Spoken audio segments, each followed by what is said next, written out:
할렐루야. 오늘은 여호수아 5장 9절부터 12절의 말씀을 가지고 수치를 굴리고 새롭게 시작하라 라고 하는 제목으로 말씀을 증거하겠습니다. 성경 봉독합니다. 여호수아 5장 9절. 여호와께서 여호수아에게 이르시되 내가 오늘 애굽의 수치를 너에게서 떠나가게 하였다 하였으므로 그곳 이름을 오늘까지 길갈이라 하느니라. 10절. 또 이스라엘 자손들이 길갈에 진쳤고 그달 14일 저녁에는 여리고 평원에서 유월절을 지켰으며 11절. 유월절 이튿날에 그 땅의 소산물을 먹되 그날에 무교병과 볶은 곡식을 먹었더라. 12절. 또 그 땅의 소산물을 먹은 다음 날에 만나가 그쳤으니 이스라엘 사람들이 다시는 만나를 얻지 못하였고 그 해에 가나안 땅의 소출을 먹었더라. 아멘. 인사 한번 합니다. 수치를 굴리고 새롭게 살아갑시다. 아멘. 습관이 한 사람의 미래를 결정한다는 말이 있습니다. 실제로 한 연구 결과의 발표에 따르면 우리가 일상적으로 하는 행동의 90%가 습관에 의해서 행해지고 있습니다. 10%의 선택만이 그 시간만이 내 의지로 통제 가능하고 나머지는 무의식적인 습관에 의해서 살아간다고 하는 것입니다. 습관이라고 하는 무서운 리모컨에 의해서 우리는 조종당하고 있는 셈입니다. 출애굽한 이스라엘 백성들도 습관적으로 노예 근성이 있었기 때문에 광야 40년 동안 긴 세월의 혼돈을 받았고 그곳에서 60만 명이 다 죽어가면서 새로운 습관을 만들어가기가 그렇게 힘들었던 것입니다. 그들의 행동을 조종했던 이 근성을 해결하지 못하면 새로운 땅에서 성공적인 삶을 살기란 대단히 힘들었던 것이죠. 가나안 땅에서 첫 번째 정복전쟁을 치르기 전에 이스라엘 백성들이 집단적으로 행했던 것은 바로 할례였습니다. 이 할례는 처음에 나왔던 60만 명이 아니라 광야에서 이제 나왔던 2세들 그 사람들에게 행해졌던 할례 의식을 볼 수가 있습니다. 바로 전술을 논하고 무기를 다듬기 전에 전쟁 준비가 아닌 애굽에서 수치를 굴러가게 하는 성결 의식을 먼저 행했다고 하는 것을 우리는 기억해야 할 것입니다. 인생을 바꾸려면 의도적인 일상 습관을 바꿔야 되는 것은 분명하지만 그 이전에 먼저 할례 의식, 성결 의식이 우리에게 가장 큰 무기가 된다는 사실을 성경은 교훈해 주고 있습니다. 오늘 본문 이스라엘 백성들은 광야 40년의 긴 여정을 마치고 이제 요단강을 건너게 됩니다. 얼마나 기쁘고 반갑고 좋았겠습니까? 꿈에도 그리던 그 땅, 하나님이 약속하신 그 땅, 젖과 꿀이 흐르는 그 땅, 오매불망 자나깨나 잊지 못하고 보기를 원했던 그 땅에 드디어 진입하게 됩니다. 이제 200만 명 이상 되는 백성들이 이제 요단강을 건너고 이제 여호수아는 돌 12개를 이제 요단에서 취했습니다. 그리고 12개의 돌을 길갈에 세웠습니다. 길갈에 세운 돌의 의미는 무엇이겠습니까? 오늘 여호수아는 백성들에게 할례를 행하고 새로운 마음가짐으로 새로운 결단을 가지고 새로운 이제 땅을 향해서 전진하게 됩니다. 오늘 본문 9절에 여호와 하나님이 여호수아에게 명령하죠. 내가 오늘 애굽의 수치를 너에게서 떠나가게 하겠다. 그러므로 그곳 이름을 길갈이라고 해라 라고 말씀하십니다. 길갈은 대단히 중요한 의미를 가지고 있습니다. 오늘 여러분들에게도 길갈의 은혜를 받자, 길갈의 은혜를 사모하자, 길갈의 은혜를 우리가 경험하자 하는 관점에서 말씀을 드리면서 함께 은혜를 나누려고 합니다.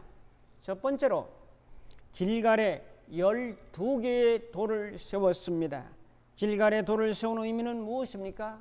길갈은 우리가 잘 아는 대로 굴러간다는 뜻을 가지고 있습니다. 돌 12개는 12지파를 의미합니다. 12개의 돌은 세운 그 상징적 의미는 무엇입니까? 여호수아 4장 21절부터 24절에 보면은, 특별히 24절에 보면 이는 땅의 모든 백성에게 여호와의 손이 강하신 것을 알게 하며 너희가 너희 하나님 여호와를 항상 경외하게 하려 하심이라. 그래서 이 사실을 깨닫게 하기 위해서 돌 12개를 이제 둥글게 세워서 길갈에 기념비를 세웠던 것입니다. 자, 돌이라고 하는 것은 언약과 약속을 의미합니다. 성경에는 돌의 역사가 대단히 많이 있습니다. 첫 번째 돌의 역사가, 모세는 십계명을 돌판에 받았습니다. 시내산에서 돌에 기록해서 받아가지고 내려온 거죠. 오늘 여호수아는 돌을 12개를 세웠습니다. 광야의 이스라엘 백성들은 반석, 평평한 그 돌에서, 반석에서 물이 솟아나와서 그 물을 먹고 살았습니다. 다윗 같은 사람은 골리앗과의 전쟁에서 물맷 돌 5개를 가지고 와서 1개를 사용해서 그 돌이 날아가 골리앗의 이마에 박힘으로 골리앗을 무너뜨리고 블레셋과의 전쟁에서 대승을 거두는 이제 역사가 일어났습니다. 신약에 넘어오면서 이제 베드로를 반석이라면서 이 반석 위에 교회를 세우겠다고 말씀하시는데, 반석은 그리스도라고 고린도전서 10장 4절에 말씀하고 있습니다. 구약의 다니엘서에 보면 뜨인 돌이 날아와서 우상을 다 파괴시켜버리는 것이 다니엘서 2장 34절 5절 나옵니다. 34절에 보면 왕이 보신 즉 손대지 아니한 돌이 나와서 신상의 새와 진흙의 발을 쳐서 부서뜨렸다라고 말씀합니다. 이 돌이 예수 그리스도를 상징하지 않습니까? 바울은 돌을 또 이야기했습니다. 이방인과 유대인을 연결하는 모퉁이 돌 되신 그분 예수 그리스도, 이방인과 유대인을 하나로 묶는, 주인과 종을 하나로 묶는, 하나님의 선택받은 사람들과 선택받지 못한 짐승 같은 사람들을 하나로 묶는 요 코노의 돌이 바로 모퉁이 돌이요, 그 돌이 예수라고 말씀하고 있습니다. 예수님을 또한 산돌이라고 베드로서도 표현했습니다. 베드로전서 2장 4, 5절에 사람에게 버림받았으나 하나님께는 택하심을 입은 보배로운 산돌이신 예수께 나아가 너희도 산돌같이 신령한 집으로 세워지고 예수 그리스도로 말미암아 하나님이 기쁘게 받으실 신령한 제사를 드릴 거룩한 제사장이 될지니라라고 말하면서 산돌, 리빙스톤, 살아있는 돌을 예수라고 말씀하고 있습니다. 돌은 이와 같이 예수님을 의미합니다. 오늘 길갈에 12돌을 세운 의미는 이렇습니다. 작은 첫째로 요단강을 건너게 하신 하나님의 은혜를 기념하는 기념비를 세운 겁니다. 그 다음에 여호수아 4장 24절의 말씀처럼 여호와의 손이 강하다 하는 것을 알게 하는 의미가 있습니다. 그 다음에 작은 세 번째로 여호와 하나님을 항상 경외하게 하는 그런 의미가 있습니다. 그러므로 나는 예수님처럼 산돌, 살아있는 돌이다, 바로 살아있는 돌 같은 산돌의 신앙과 믿음을 가지고 전진합시다. 그럴 때 위대한 역사가 나타나고 우리 앞에 골리앗 같은 불가능의 상황이 벌어진다 할지라도 이 살아있는 돌이 날아가서 적군의 이마를 이제 맞춤으로 급소에 맞고 쓰러지는 승리 역사가 있었던 것처럼 살아있는 돌 같은 신앙의 믿음을 가지고 나갈 때 유일한 위대한 승리를 경험하게 될 것입니다.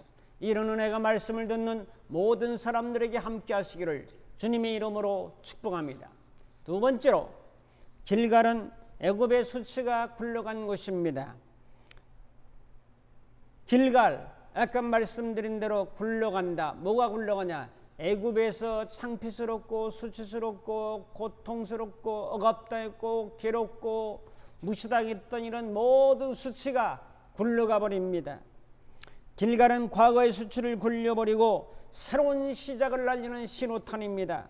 하나님께서 우리에게 주시는 은혜와 회복을 상징하는 것이 길갈입니다. 과거의 죄와 실패로 인해서 수치스러운 삶을 벗어나서 새로운 삶을 시작하라는 하나님의 초대가 바로 길갈입니다. 길갈에서 무엇이 굴러갑니까? 작은 첫째로 애굽의 노예 생활에서 겪었던 수치와 고난이 굴러갑니다. 애굽의 수치가 굴러간 거죠. 애굽의 수치는 종살이, 또한 매 맞으며 살았던 비굴한 삶, 아들을 낳으면 죽여버리라고 하는 생명의 핏줄도 인연도 끊어버려야 되는 차별 대우를 받는 수치를 겪어야 했습니다. 나라 없는 서름, 주권이 없는 민족은 그렇게 약소 민족이 되어서 노예 생활을 하며 각종 수치를 겪어야 했습니다. 이런 모든 그런 수치를 다 굴러가게 하신다는 그런 의미입니다. 여러분, 마음대로 주거의 자유가 없었죠. 직업의 선택도 없었죠. 애굽인이 시키는 대로 일을 했어야죠. 언론의 자유도 없었죠. 마음대로 말할 수도 없고, 애굽 왕에 대한 비판이나 애굽 사람에 대한 도전은 상상도 할 수가 없었습니다. 동물 취급받으면서 잘못한 것에 대해서도 그들은 조금만 잘못해도 등에 강력한 해초리만 가해질 따름이었습니다. 이런 수치스러운 삶을 살았던 사람들이 바로 이스라엘 백성들이었습니다. 애굽에서의 수치스러운 삶이었습니다. 이런 수치가 이제는 굴러간다. 여러분들이 채찍맞고 조롱나고 굴러가며 아무 소리지 못하고 인권을 유리당한 억압당했던 그 노예 생활을 했다면 어떻게 되겠습니까? 여기서 이런 모든 수치가 굴러간다. 영적 의미로 되돌려 살펴보면 우리는 마귀의 종이었습니다. 제약의 종으로 했습니다. 사망의 종이었습니다. 또한 죄의 노예로 살았던 사망의 사람, 질병의 노예로 살았고 가난의 노예로 살았습니다. 이제는 노예 생활을 벗어나서 주님의 십자가로 이 수치가 굴러가게 하신다. 십자가는 능력입니다. 우리의 모든 수치를 굴러가게 하십니다. 수치가 예수님의 십자가 앞으로 굴러갑니다. 얼마나 놀라운 은혜입니까? 십자가의 도가 멸망받을 사람에게는 미련하게 보이지만 구원을 얻는 우리에게는 하나님의 능력이라고 고전 1장 18절에 말씀하고 있지 않습니까? 여러분의 모든 수치스러운 이런 것 억압과 굴레들이 십자가 앞으로 다 굴러가는 이 은혜를 여러분 받아들이고 경험하며 사시기를 주님의 이름으로 축복합니다. 그 다음에 작은 두 번째로 광야에서 방황과 불순종의 결과로 인한 고통이 굴러갑니다. 길이 사나워서 힘든 세월을 보냈죠. 사막 같은 광야에서 늘 물이 부족해서 목마름의 삶을 살았죠. 텐트 생활하니까 늘 잠자리도 불편했죠. 화장실이 구비되지 않으므로 모든 배설 같은 것이 불편하게 짝이 없었죠. 늘 방황했었죠. 불만과 불평이 많았죠. 환경이 너무 여러 가지요. 가난의 소망을 보며 인내하고 감사하기보다는 오늘의 현실의 삶을 보면 불평과 불만이 하늘을 찔렀고 그들의 분노는 머리끝까지 차올라서 이제 살인의 충동을 느끼면서 생활한 적이 한두 번이 아닙니다. 살인의 대상은 바로 항상 표적이 모세와 아론이었습니다. 민족의 지도자요, 또한 율법의 전수자요, 가나안 땅의 비전을 심어주고 출애굽의 주인공이었던 모세는 늘 살인의 위협을 받았습니다. 그들의 입에는 출애굽 이후에 찬양은 사라지고 불평과 불만이 볼메인 소리만 가득했습니다. 늘 만족감 없는 상태가 영적인 어둠이요 그들의 범죄였는데 이런 고통이 굴러간다니 얼마나 감사한 일입니까 여러분. 그 다음에 작은 세 번째로 과거의 실패와 불순종으로 인한 수치심이 굴러간다는 뜻입니다. 이스라엘 백성들은 범죄로 인해서 승리보다는 실패를 더 많이 경험한 사람들입니다. 그들은 순종보다는 불순종의 삶을 더 많이 살았습니다. 밝은 미소보다는 늘 수심이 가득한 얼굴로 살았습니다.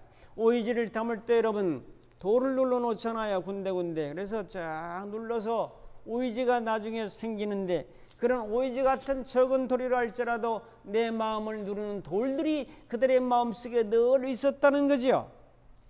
이제 이 돌을 던져버리고 새롭게 살 수 있도록 수치심이 물러간다. 그러므로 예수 믿는 사람들은 수치스러운 삶을 사는 것이 아니고 창피스러워하지 말고 당당하게 담대하게 용기 있게 하나님의 은혜와 사랑을 전하면서 이제 그렇게 살아가야 될 것을 성경은 교훈해 주고 있습니다.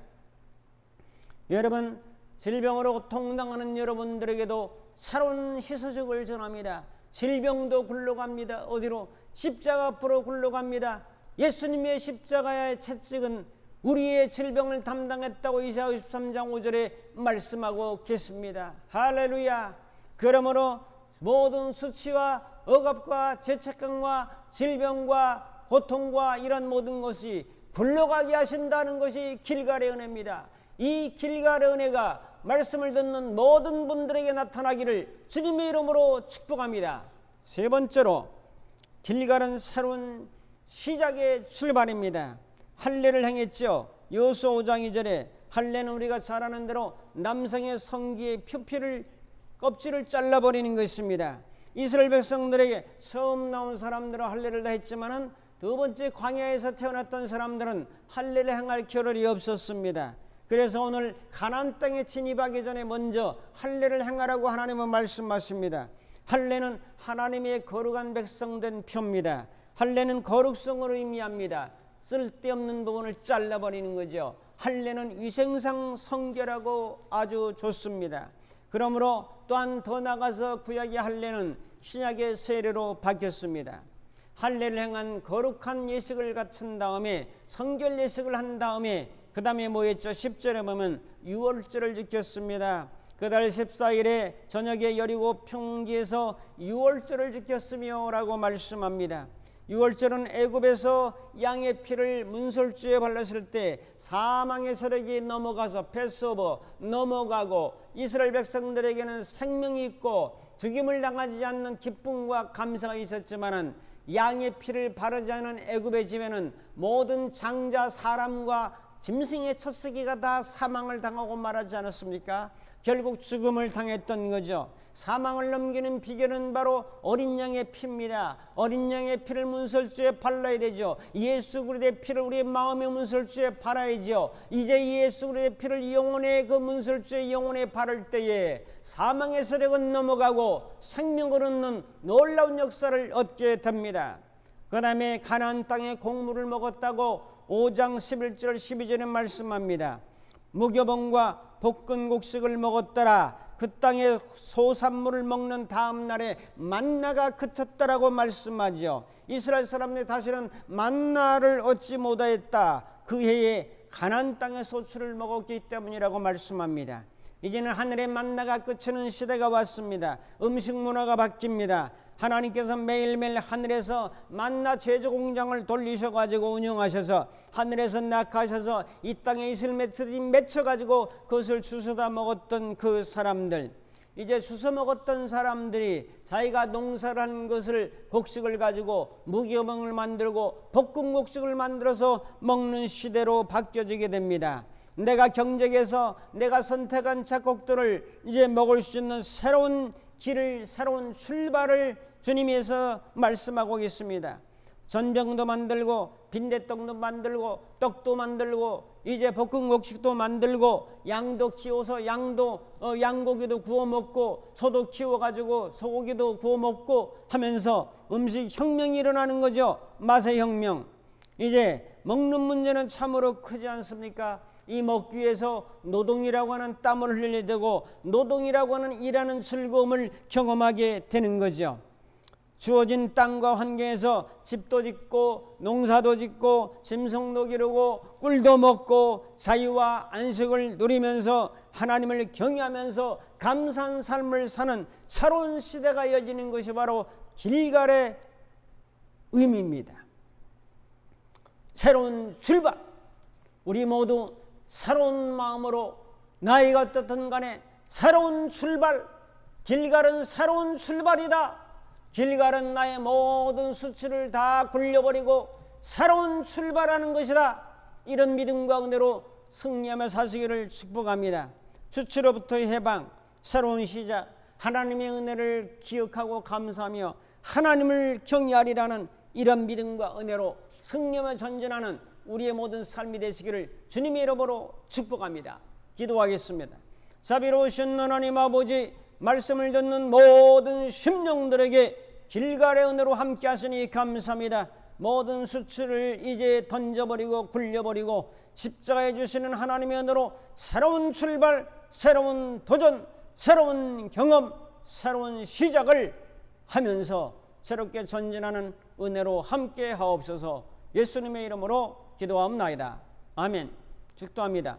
이제는 우리 주 예수 그리스도의 무한하신 은혜와 하나님 아버지의 극진하신 사랑하심과 성령님의 감화 감동 인도 충만 교통하심이 길갈의 새로운 모든 시작과 또 모든 수치를 던져버리고 새롭게 전진하기를 원하는 모든 심령들 머리머리 위에 저들의 가정과 섬기는 교회와 이 나라 민족과 전 세계 위에 이제부터 영원토록 함께 있을지어다.